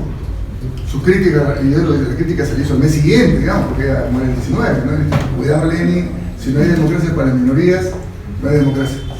Y le responde con toda la argumentación que... Y claro, en términos del proceso histórico, sí, yo creo que en lo fundamental, las decisiones que se tomaron, que fueron forzadas, en cierto sentido, eran inevitables si se quería garantizar el curso. Si Kerensky se quedaba, tarde o temprano volvía el zarismo. ¿No?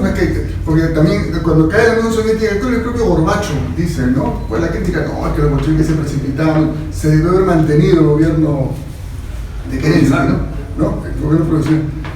La verdad es que ningún historiador serio te acepta esa tesis, ¿no? O sea, digamos, eso estaba condenado a caerse. O caía en nuestras manos o caía en las manos del otro, o sea, al final, ¿no es cierto? Entonces, la voluntad, el voluntarismo, perfecto. Pero los riesgos del voluntarismo. Entonces, ahí sí también la historia completa de la Revolución Rusa, lo que pasó después y otra cosa. Vemos que ahí hay toda una discusión que dar. ¿Y cuáles serían los mecanismos, la institucionalidad, no sé, lo que garantizaría que un proceso de cambio, de transformación revolucionaria, no devenga en un voluntarismo arbitrario, ¿no? Y claro, la tesis inicial es todo el poder de los soviets, el partido se le entrega a los soviets. Pero los soviets en partido también existían, y el partido fue creciendo en el interior de los soviets, ¿no? Y en determinado momento la diferencia y Lenin se muere con esta preocupación, ¿no? Los diarios de las secretarias de Lenin y el testamento de Lenin dice: carajo, esto se nos está burocratizando, no han tenido el control de las cosas, aquí hay proyectos burocráticos muy fuertes y no tiene una salida real. O sea, meter 50 obreros al comité central a ver si cambia, pero la verdad es que no, como que se queda corto, ¿no? Claro. Que se queda corto. Ahora, en un país sin una tradición liberal, democrática liberal, que mal que no había, ¿cierto? No había. Pero Rosa se entiende porque ella sí es parte de una tradición fuerte. O sea, hubiese sido impensable una revolución alemana exitosa que no hubiese mantenido algún nivel de pluralismo político por la propia historia política alemana, ¿no? Pero en fin, eso creo que son temas a pensar, ¿no? Y creo que el tema de los soviets o sea, el tema de las instituciones alternativas a la democracia liberal, ese es un tema importantísimo, que es muy fuerte en los años 20, porque no solo están los proyectos soviets, está el proyecto fascismo también, que son, y en realidad nadie daba mucho por la democracia liberal en los años 20, ¿no? Ya el nacionalista de Andrés Belaúnde mismo está pensando ya en cómo hacer otra cosa, un poco más corporativa, ¿no? O sea, hay el actor en ni hablar, el Estado corporativo, ¿no? O sea, el Estado Contralor le llamaba de la Torre. ¿El Estado? El Estado Contralor. En el imperialismo de la... Claro, ¿no? Entonces, ¿cómo es eso, no? Y eso es importante porque acá, digamos, seguimos bien atados a los formalismos de la democracia liberal, ¿no? Y bueno, si estamos hablando de momento constituyente, es el momento para pensar eso, ¿no? Ese tipo de cosas. Y esto que decías tú de construcción de partido, mira, me anticipo a los invitados que lo lean. Le decía esos textos de Mariátegui posteriores sobre Rusia, sobre la Unión Soviética, entonces, comentando un libro de Stefan Zweig, La Rusia de Dostoyevsky, del año 29, Mariátegui usa este libro, ya contextualizando un poco. Ya en los años 20, una imagen que se proyecta mucho en Occidente es la de la Rusia atrasada, la Rusia mogólica casi, ¿no? Así es, y el ruso como un personaje torvo, los bolcheviques se ajustan a eso, ¿no? Son estos Genghis Khan, digamos, ¿no? Que vuelven a atacar Occidente, ¿no? Y esa es una imagen que se insiste bastante en la prensa occidental. Y Mariátegui obviamente polemiza con eso, y varios, ¿no? Polemizan con eso. Ironiza también. Ironiza bastante sobre eso, efectivamente. Pero en este texto, y también la idea de que los bolcheviques vienen a ser los herederos de estos personajes de Dostoyevsky, ¿no? Estos personajes atormentados, frustrados, ¿no? El Raskolnikov de Crimen y Castigo, ¿no? Que eran anarquistas además, ¿no? Destructivos. Y entonces, en ese texto que menciono de Mariátegui sobre la obra de Stefan Zweig, él contrapone, genial la contraposición entre la visión que da Dostoyevsky de la inteligencia rusa, de estos intelectuales rusos de mediados del siglo XIX, atormentados, más bien nihilistas y proclives al terrorismo, además, ¿no?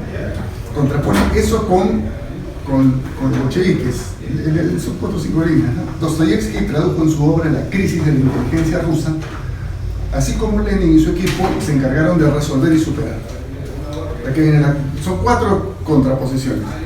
Los bolcheviques oponían un realismo activo y práctico al misticismo espirituoso e inconcluyente de la inteligencia dostoyevskiana. Primera característica, realismo activo y práctico. Segundo, una voluntad realizadora y operante frente a su vacilación nihilista y anárquica. Tercero, una acción concreta y enérgica frente al abstraccionismo divagador, un método científico y experimental frente a la metafísica sentimental. Genial. Son 4 rasgos del bolchevique comparado con el personaje de Dostoyevsky, ¿no? La inteligencia de Dostoyevsky desde el movimiento de cabrista hasta la revolución del 17 no conoció sino fracasos. Se reconoce su romanticismo de fondo rusoniano, etcétera, ¿no? Su impotencia para llegar a una revolución, en fin, ya después hacen algo. Pero los 4 rasgos, ¿no? El realismo, la voluntad, la acción y el método científico. Entonces creo que, digamos que algo captó me parece, ¿no? Porque se ve en estos episodios del 18, del 17, ¿no? Del 17, ¿cómo se va? Está un juego de voluntad, pero voluntad razonada, ¿no? Esto que decías tú, no arriesgar, por ejemplo, no replegar, mover, ¿no? Apostar, ¿no? Eso es un poco lo que salta acá, ¿no? Ahora, digamos, eso en nuestro país en los 20 más o menos estaba presente, en algunos casos ya ayer la torre de un voluntarista pues excepcional, estaba soñando con hacer una insurrección y de el exilio sin tener nada organizado en el país. Le escribió en el año 25, creo que en enero del 25, le escribe a la Internacional, a un agente de la Internacional, Sí. Y yo le apoyo, me dice, ahí la torre, claro, que el poder, que lo van 2 meses en el y que el programa era cooperativas dirigidas por rusos, algo así en el estilo ruso, una fuerza armada en el estilo soviético. Entonces era todo un programa que ahorita lo leemos y es un programa disparatado. Y una vez se lo puse a unos artistas, eso es un programa terrorista. No, esto es la torre 1900. Firma de la torre. Así es. No, que había ese clima, pues, ¿no? Había esa cosa, en general América Latina, toda esa generación soñaba por conocer revoluciones a la vuelta de la esquina, después. Pero en todo caso, aquí hay una versión más compleja, ¿no? Más compleja, más elaborada, ¿no? Y con buenos paralelos, como se ha mencionado con lo de Gramsci, ¿no? Pero del voluntarismo me parece fundamental recuperarlo, la voluntad razonada, la idea de, ¿no? de qué sociedad estamos, o sea, porque esto de la Alianza Obrero Campesina no es así un saludo a la bandera, hay una cosota así que se llama el desarrollo del capitalismo en Rusia, de Lenin, que es impresionante, ¿no? Y entre otras cosas, lo que él demuestra ahí, es que si bien era pequeña la clase obrera rusa, era la clase obrera más concentrada de Europa. ¿No? Entonces, también, ¿no? Sobre la famosa fábrica Putilo, creo que es el nombre. 10.000 trabajadores. 10.000 trabajadores. No había ninguna fábrica en Francia que tuviese 10.000 trabajadores. En Alemania sí, en Inglaterra sí. ¿No? Tenía Putilo, tenías, ¿no? Entonces, eso le da una potencia como clase que no es un problema numérico, o sea, ¿cuántos habitantes petroleros son obreros? El 10%, perfecto. O sea, es que esos 10% viven todo el día juntos, tienen el mismo patrón, tienen el mismo sindicato, leen el mismo periódico, tienen una fuerza política, ¿no es cierto? que es capaz de luego de levantar y jalar y articular a muchos otros alrededor, ¿no es cierto? Entonces, ese tipo de lecturas más cualitativas de las clases, ¿no? Que hoy día no se hace, bueno, no se hace análisis de clase, y si se hiciese sería básicamente cuantitativo, que si no, pues la cosa... Mira, en el libro Rochebrun sobre el capital están las cifras, ¿no? En la Inglaterra del siglo XIX, la clase obrera era minoritaria en Inglaterra. No había el sector terciario, era mucho más grande que el proletariado industrial. Pero era obvio que el proletariado industrial no concentraba en la producción de riqueza, por más que la concentración demográfica, las fábricas, los barrios, no le daba una potencia política. Entonces la diferencia entre mayoría política, mayoría electoral, digamos, ¿no? En fin, son cosas que nos hemos ido, digamos, olvidando, dejando de lado. Claro, y hay una demografía política bien superficial, ¿no? De las encuestas, básicamente. O sea, es la lógica de las encuestas, ¿no? Mayoría, y que no, no se entendería ningún proceso histórico simplemente con encuestas. ¿Cuánta gente quería la Revolución Francesa el 10 de julio? No sé, ¿no? El 14 tomaron la Bastilla, y la Bastilla la tomaron 500 tipos, y en la Bastilla habían 30 presos, creo, ¿no? No, por ahí está la historia real de la toma de la Bastilla. Fue una marcha que pasaba por ahí y había una prisión, y ya estaba semi-abandonada la prisión, habían 30 presos, tomaron, sacaron a los presos, y esa fue la toma de la Bastilla, pues, ¿no?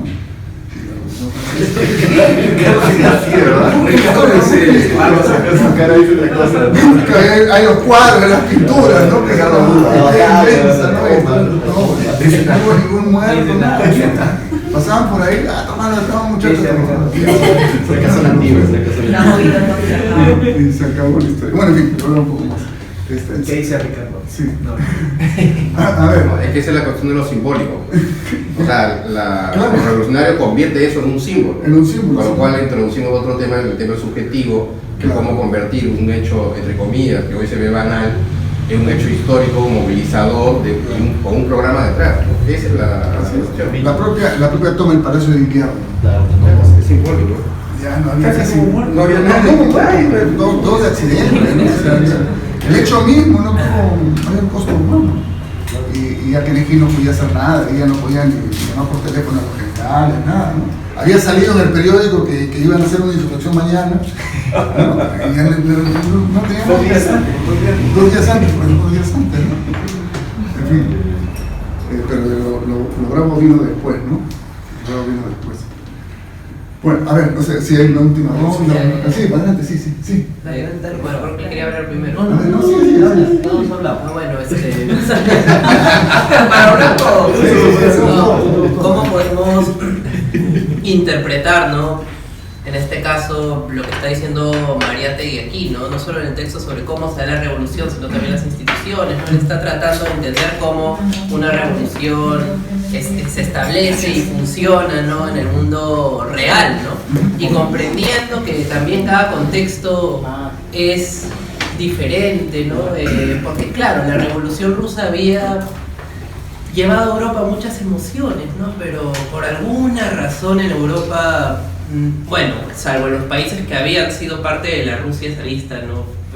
Que en eso también Rusia se metió a ellos, ¿no? O sea, los obreros rusos participaron con los obreros de esos países, ¿no? Con los bolcheviques de esos países recién independizados, que tampoco tenían una conciencia nacional, por así decirlo, ¿no? Pero en el resto de Europa, en ese momento fracasó la revolución, ¿no? Y probablemente también hay un intento, ¿no? Porque claro, esa idea romántica de que, bueno, si hay una revolución aquí, se va a caer también el resto del mundo, ¿no? Va a ser un efecto dominó, ¿no? La revolución mundial ya llega. Y en realidad no pasó, ¿no? Y claro, el caso de Rusia es bien particular, ¿no? No solo por los obreros que estaban, claro, concentrados, sino, claro, soldados que eran pobres, que habían sido llevados a una guerra que no querían, y muy importante, ¿no? Que estaban armados. Y claro, detalle pequeño, campesinos que estaban bastante aislados del mundo urbano y que en realidad Lenin logró ganárselos polarizando, ¿no? Al final fue polarización, ¿no? En la época de la guerra civil ya los campesinos tenían que aliarse con los bolcheviques, ¿no? Tampoco es que les quedaba... Algunos trataron de formar terceros grupos, pero siempre fueron pequeños, ¿no? Dentro de la misma guerra civil. Ahora, en Rusia también, ¿no? La revolución en realidad no fueron dos revoluciones, no fue una sola. Empieza en febrero y, digamos, llega a su momento, a su clímax en octubre, ¿no? Y en ese momento pasan muchas cosas. En realidad pudieron haber perdido los bolcheviques, ¿no? Ya están contando acá todos los compañeros, ¿no? Como los mismos bolcheviques en los sucesos de julio, en realidad prácticamente pudieron haber sido derrotados, ¿no? En ese momento, ¿no? Porque los obreros salen a marchar, el gobierno provisional en ese entonces es en realidad en realidad es un cambio, ¿no? Creo que estaba gobernando un tal Libov en ese momento, ¿no? Como la cabeza del gobierno provisional. En ese momento asume Kerensky, ¿no? Con una posición un poco más conservadora. Y claro, reprimen a todos los obreros, ¿no? Que estaban manifestándose, demandando el fin de la guerra, demandando mayores prerrogativas, ¿no? Y claro, llega en realidad en ese momento podía haberse acabado la esperanza de los bolcheviques, ¿no? Pero claro, los reaccionarios, Kornilov les dio nueva vida, ¿no? Con su intento de contrarrevolución, porque Kerensky está aterrado, ¿no? Lo suelta a todos los que había metido a la cárcel, le da a todo el soviet armas, ¿no? Para defenderlo de la supuesta marcha hacia Moscú, que en realidad nunca llega, hacia Petrogrado, que en realidad nunca llega la marcha de Kornilov a Petrogrado, ¿no? Porque el soviet había dado la orden a los soldados de que se desertaran.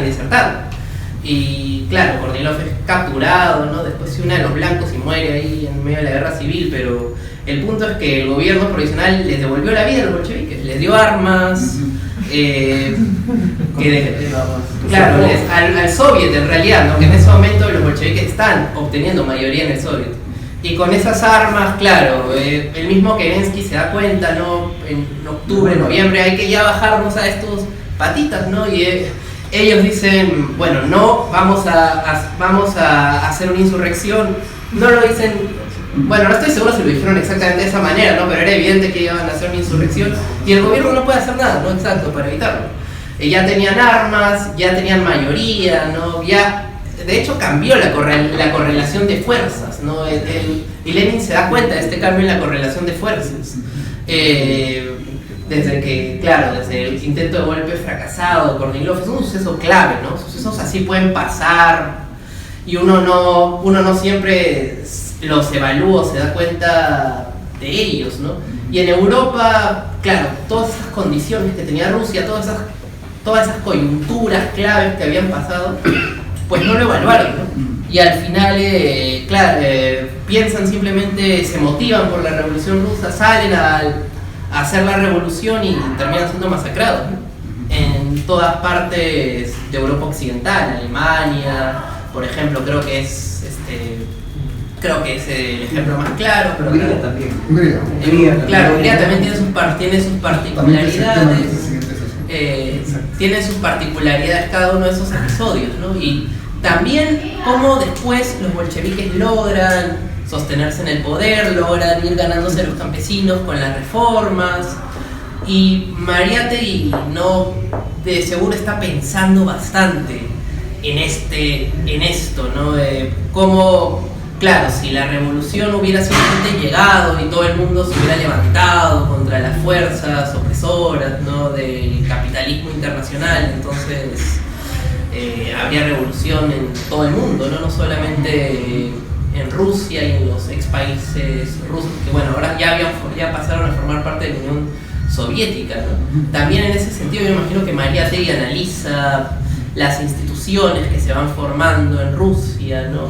Y ahora hay un tema, ¿no? Que es para conectar un poco también con el presente, ¿no? Mariátegui en su momento, él dijo que los verdaderos revolucionarios no se mueven como si la historia empezara con ellos, no actúan como si la historia empezara con ellos, sino que saben que representan fuerzas históricas. Ahora, Mariátegui lo dice para criticar a los revolucionarios iconoclastas que creen que hay que romper con todo el pasado y no construir sobre lo que ya existe, ¿no? Sobre la tradición. Que querían quemar los museos. Exacto. Pero esta frase se puede también interpretar de múltiples maneras, ¿no? O sea, si los revolucionarios no deben pretender que la historia empieza con ellos, ¿no? ¿Qué quiere decir eso? ¿Cómo podemos leer esto? Yo pienso también que, claro, cuántas personas que buscan, ¿no?, imitar a Lenin habrán, ¿no?, que se pasan toda su vida hablando de revolución, de que hay que hacer la revolución, y nunca ocurre la revolución, pues. Entonces, yo también lo entiendo de esa manera, ¿no? Cuando podemos pensar que los revolucionarios deben actuar, ¿no?, en función de la historia, ¿no?, en función de su presente, y no pretender, ¿no?, que la historia, bueno, va a empezar de la nada, ¿no? Hay que hacer un quiebre brutal. No, pues porque los quiebres no ocurren de la nada, ocurren en una realidad concreta. Entonces, nuestro presente, cómo nos movemos, cómo tenemos que interpretar el presente, ¿no? En una sociedad donde en ese momento la democracia podía ser interpretada, ¿no?, lo que era la democracia liberal, como una institución burguesa, y es que la verdad tiene muchas limitantes, ¿no? Si tú estás pensando en transformar la sociedad, claro, tú pues, digamos, ganas elecciones, pero ya te tienes que convertir de alguna manera, ¿no?, en parte de esas instituciones que existen, ¿no? Ya no puedes hacer la revolución, o quizás sí se puede, hasta cierto punto, ¿no? Esos son temas que se tendrían que discutir, porque vivimos en una época donde la democracia liberal ya no es, pues, eso que existía en ciertos contextos y que se podía echar, ¿no?, y a nadie le importaba, ¿no? Porque la verdad es que en el Perú muchos trataban de hacer sus propias revoluciones, ¿no? Le llamaban revoluciones, ¿no?, a los intentos de golpes de Estado que ocurrían a cada rato. Y en ese momento, pues, la democracia era algo descartable, ¿no? Pero en este momento ya se ha convertido en algo, se ha convertido en el ejemplo, ¿no?, el paradigma de la sociedad moderna, de la sociedad contemporánea. Entonces también, si tenemos que pensar en revolución, tendríamos que pensar cómo se concilia esto en este momento histórico. Bueno, disculpen porque me he tardado un poquito. Antes de dar un punto más en relación a esto que decías, la historia no comienza con nosotros. Nótese la diferencia de qué hicieron con el calendario en la Revolución Francesa y en la Revolución Rusa. En la Revolución Francesa dijeron comienza con nosotros, año cero. No. En la Revolución Rusa pusieron el calendario ruso en sintonía con el calendario occidental. Era clarísimo lo que usaban, ¿no es cierto? O sea, era ajustar el calendario obsoleto ese que tenían los rusos al calendario occidental, porque es lo que queremos, es ser activos en el mundo real, ¿no es cierto? En fin, eso, adelante. Sí, yo quería mencionar algo bastante corto en relación al segundo y tercer texto, ¿no?, que han puesto los compañeros. El segundo es sobre esto del soviet, y cómo hoy en día hay una tergiversación, por más allá que la Revolución Rusa ya una vez tomó el poder, como que desaparecen los soviets, ¿no? Entonces hay mucho esto de cómo Mariátegui pone cómo funciona un soviet, pero eso a su vez también nos lleva a entender la influencia de la Comuna de París, como, digamos, una referencia bastante interesante, importante al tipo de nuevo Estado o Estado de transición, y que corresponde a una serie de ideas que puso el propio Lenin en la Revolución. Suelta diferentes, digamos, ideas sobre el debate mismo sobre la transición. En todo caso, yo veo que Mariátegui se centra mucho en eso, y eso lo amarro con un texto que está en uno de los tomos de materiales para una interpretación de la historia Perú de Martínez de la Torre, donde hay un documento de programa que no está en las obras, los tomitos conocidos, ¿no?, donde habla mucho de esto de generar un soviet prácticamente, ¿no? E incluso eso lo amarro con lo que pasó en segundo se refiere a este texto de la Asamblea Constituyente, que es cuando hay un gobierno provisional, para que pueda, digamos, sostenerse, tienes que de alguna u otra manera garantizar la materialidad, digamos así, de lo que es el poder. Básicamente sacar a todos los funcionarios del Estado y colocar a tus funcionarios. Digamos, eliminar a todas las Fuerzas Armadas y colocar al pueblo en armas, y finalmente lo que es la confiscación de propiedades y también todo lo que involucra financiamiento para poder sostener. De otra manera no vas a poder tener poder. O sea, eso asegura una constituyente, asegura que puedas construir la etapa que se abre de construcción, digamos, de una sociedad distinta. En todo caso, lo que yo rescato de este segundo texto de Mariátegui que he puesto es cómo te explica otro tipo de institucionalidad. O sea, los partidos revolucionarios, hasta el bolchevique, no simplemente querían tomar el poder para hacer gestión y representar a alguien, ¿no? A una clase, sino que justo como lo menciona el compañero, es crear otro tipo de institución, o en todo caso reforzar el poder que va surgiendo al paralelo, el poder dual.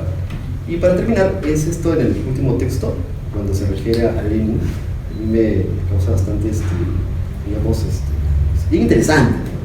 Cuando refiere que Lenin no solamente es un intelectual, no solamente es un político, no solamente entendió el marxismo, ¿no? Como tal, ¿no? Sino que también estudió el alma, metió el alma del proletariado.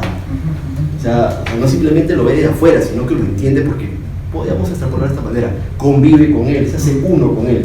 No solamente es investigar, no solamente es hacer política, sino también es ser parte del mismo, desde su alma.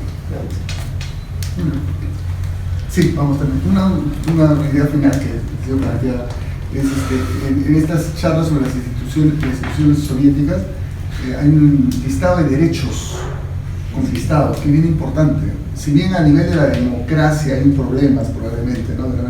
Sí hay un contenido de derechos, no solo económicos, sino sociales, de igualdad, hombres y mujeres, muy fuerte, ¿no? Un dato complementario es que al año siguiente de tomar el poder soviético se retiraron del Código Penal el delito de sodomía, o sea, homosexualidad, y se retiró de los manuales de psiquiatría la homosexualidad como enfermedad mental. Eso fue el primer país del planeta que hizo eso en la década del 20. Varios compañeros del PC ahora te pondrían... Sí, puede ser. Compañeros, sí. Disculpe que he visto propaganda. Sí, hay algunos que sí. Sí. Justo para tener la oportunidad de hablar sobre el tema del segundo texto, que también me parece... su principal bandera. Que me parece también bastante interesante.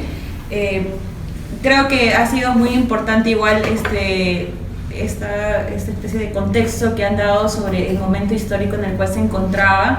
Precisamente en el segundo texto de las instituciones, Mariátegui sí aborda sobre qué tanto poder tenían los bolcheviques en los soviets, y sí decían, oye, no es que tenían el grupo mayoritario ni nada de eso, todo lo contrario, pero sí logra abordar este tema de cómo ellos, enarbolando igual y recogiendo las necesidades de los campesinos, logran igual tener una conexión con ellos, ¿no? Pero sí caracteriza igual a los campesinos como que tienen otras necesidades y que bueno, era necesario atender esas necesidades igual, a pesar de que la lógica que ellos tenían sobre cómo debía administrarse la propiedad era distinta, ¿no? Ahí me parece muy importante porque cuando se implementan políticas, o sea, desde un Estado concentrado, o sea, de una economía planificada, suceden precisamente este tipo de contingencias, ¿no? Para poder forzar, el empresario lo que hace es reducir su oferta para incrementar el precio del producto, ¿no? Y así logra quebrar, ¿no? O sea, se convierte más en una crítica, ¿no? A lo que es la economía concentrada. Entonces, es precisamente la dinámica que narra Mariátegui sobre lo que hicieron los campesinos, ¿no? Y sobre la base de ello dice, bueno, en ese sentido se tuvo que plegar por el tema del comercio libre, ¿no? El comercio libre, como para que igual los campesinos, ¿no?, puedan vender, igual, ¿no?, sobreproducir, ¿no?, las cantidades que ellos veían y luego poder vender más, ¿no? Y también lo habla en relación al tema de las horas extras, ¿no? Entonces, por parte de los trabajadores, ¿no? Ahí creo que sí va a ser importante poder ver el hilo conductor de cómo esta concesión, por así decirlo, se va transformando en el tiempo, ¿no? Supongo que también sobre la base de nuevos momentos, ¿no?, donde el poder del campesino de repente, sobre la base de ese nuevo contexto, ya se pueden implementar otro tipo de políticas, pero creo que ese entendimiento del momento en el que se encontraba los llevó a bregar por ello, ¿no? Eso era lo que quería resaltar. Y otro sobre el tema de los soldados, ¿no? O sea, mucho compañero mencionaba, ¿no? Si tú quieres establecer el poder, bueno, metes a todos tus funcionarios y lo haces, y también le das poder al pueblo. No fue necesariamente lo que pasó en este escenario, ¿no? Lo que se narra en este escenario, ¿no? Ellos dicen, oye, más bien le damos un nuevo rol a los soldados, ¿no? De protección al gobierno. Y me parece importante porque leí un texto de Linera también que decía, oye, ¿qué haces con los soldados? ¿No? O sea, ¿qué haces con el poder fáctico? ¿No? Y ellos dicen, mira, no estamos en un contexto de guerra, pero sí hay un entendimiento sobre el tema de estos poderes, de que necesitan tener un espacio, o sea, como que estar presente en la escena política, ¿no? Como que tener relegados, ¿no? Entonces vamos a utilizar su fuerza, pero para otro tipo de actividades, como por ejemplo construcción de carreteras, otro tipo, y le dan presupuesto, entonces como que le dan otro rol, saben que igual no compran voluntades, pero tratan de dar otro, tener un puente, ¿no? Tener una especie de conexión. Y creo que eso es importante, tanto, o sea, ver ese entendimiento, cómo vas interactuando cuando tienes otras fuerzas que tienen intereses distintos a los tuyos, ¿no? Sí. Planteo de manera sintética. El gran debate que hubo, ya que Mariate está dando el 23, ya estaban en pleno el gran debate, además así se llaman los libritos de pasado y presente, el gran debate sobre la transición. Ya tenemos el poder y ahora ¿qué hacemos?